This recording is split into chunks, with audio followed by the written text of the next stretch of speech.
Atomika here again with Transporter as we're winding down on episode 1 of season 8 of The Crew 2. There are 2 cars that we haven't looked at yet, and this is the first of them, the Pagani Zonda F Primary Edition. Describe this car to me, man, because it looks pretty unique. I guess you could say it's Ivory Tower's take on a Zonda R for the road, but built to be a bit more wild. I mean, we've seen wild Zondas before with the Cinque, the Tricolore, and loads of exclusives and one-offs like the HP Barchetta, the R, the Revolution, and the absolutely crazy Revo Barchetta. Which is what happens when you mix the Zonda R and the Zonda HP Barchetta together and create an $18 million topless race car. The Zonda F Primary Edition takes inspiration from those special Zondas and adds a bit of RGB spice into the mix to create something that's not only exclusive, but wild. Wild indeed. I mean, it's got the Zonda R's roof snorkel, a big old shark fin coming off of it, and look at that rear wing. You could probably fit 2 Nakamura SI7s through it, but it's only a motor pass car, right? Are we expecting anything significant in terms of performance? I don't know if we're expecting too much out of it. Based on the stats you see in the car's own settings, this Primary Edition Zonda F looks like it has a lot more power than the standard car, with over 1100 horsepower when maxed out, however.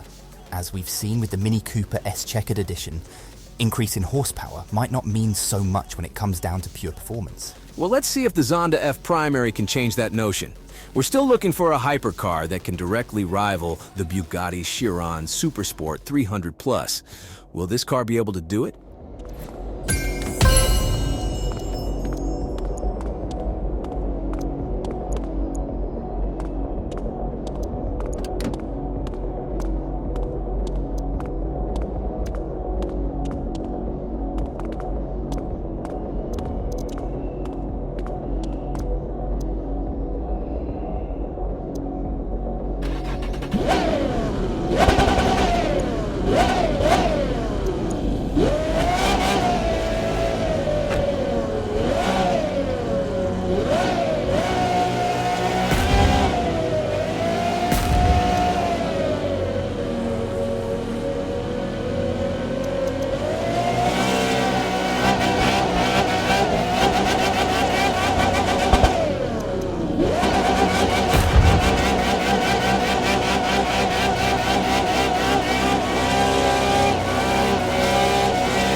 Well now, that definitely looks like quite the gap between the standard car and this Primary Edition Zonda.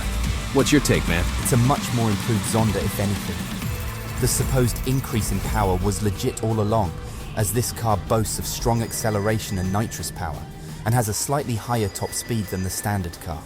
Handling-wise, the Primary Edition edges out the standard car, as that massive rear wing actually does something by providing more downforce, allowing the car to corner more cleanly than the standard variant. There's something strange going on here, right? Motorpass cars are becoming better than their standard variants as of late. Well, most of them, I should say. We have this Primary Edition now confirmed to be better than the standard Zonda, and from what I've seen, it looks like they recently fixed the Celine S1 icebreaker, so now it's better than the standard S1, which was also a very good car. Our ivory tower prepping for something? I thought they weren't fans of pay-to-win items. They're not.